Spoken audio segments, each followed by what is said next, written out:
I've always been interested in technology, but sometimes I find it scary. With every groundbreaking improvement, I feel like I'm already falling behind. I worry that I won't be able to catch up with the new trends or compete with the other smart people on the internet. But that's not all. Have you ever thought that all the good jobs are already taken, all the useful apps have been created, or that online businesses are so saturated that there's no chance to do something new? I believe we won't truly know until we dive in, try, and understand what's real. We've come a long way from writing code on paper to developing AI models that can write code themselves. Every month, or even every day, we hear about new groundbreaking tech products being launched. But do we actually need them? Do we use them to make our lives easier, or simply to make some money? Surely some people do.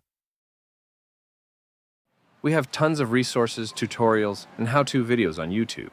Theoretically, we could learn and apply anything with the help of the internet. But how effective is it to watch someone tell you what to do, rather than show what can be achieved? I decided to demonstrate what I can accomplish using the free online tools, and here's my journey.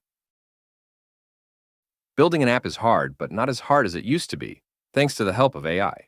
In this video, I'll talk about how I made a promising app in a simple, straightforward way.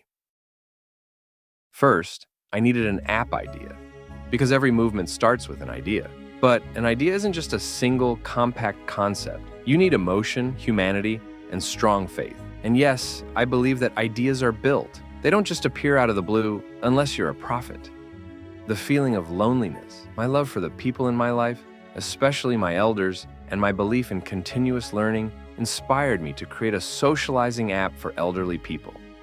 I wanted to keep things simple, since my user base will be elders who may not know much about social media or don't want to deal with annoying app features. This led me to use Tinder's swiping mechanic, but with a more human approach. It's simple. If you're interested in getting to know someone, you smile.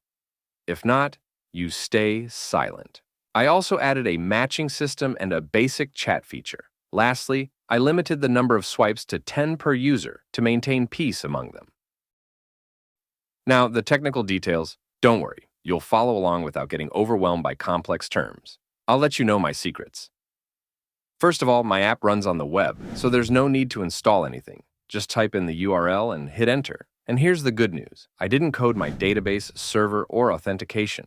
Instead, I used Supabase to handle all the heavy backend work. For the app's UI, buttons and text staff, I used Next.js. I know you might be thinking, you said this would be easy, but you're speaking in developer terms?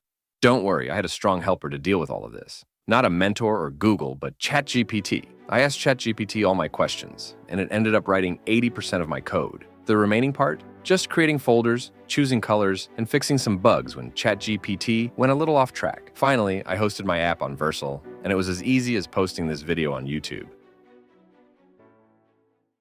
So far, I've made great progress using simple, free tools and pre-made solutions, and I've learned a lot along the way. But it's not finished yet. Without people knowing my app exists, can my journey be complete? So, I needed to do some marketing, and I found a free way to show people what I've created. I kept it simple because it's annoying to watch low-quality ads or force people into using my app through unskippable ads. First, I submitted my app on Product Hunt, where you can discover more about apps created by others. If you believe in connecting with others in meaningful ways, take a moment to upvote the app on Product Hunt. Secondly, I let people discover my app with the help of a small, innocent rumor in a few Facebook groups. So far, I've done a lot, and I'm happy with my progress, even though I've faced plenty of the negative feedback from people around me. Everything I've encountered is part of my journey, including you. So please share your opinions with me. And if you enjoyed this, like and subscribe.